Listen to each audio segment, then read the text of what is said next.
Rose ಹೂವು ನೋಡಿ, ಒಂದು ಗಿಡದಲ್ಲಿ ಎಷ್ಟು ಹೂವು ಬಿಟ್ಟಿದೆ. ಒಂದು ಇಲ್ಲಿ ನೋಡಿ ಎಷ್ಟು ಕ್ಯೂಟಾಗಿ ಕಾಣಿಸ್ತಿದೆ ಹೂವು ಅಂದರೆ.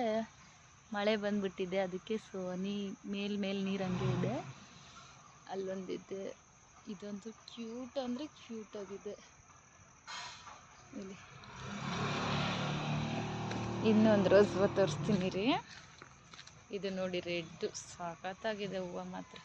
ಇಲ್ಲಿ ನೋಡಿ ಎಷ್ಟು ಬಿಟ್ಟಿದೆ, ನಂತರ ತುಂಬ ಇಷ್ಟ ಆಯಿತು.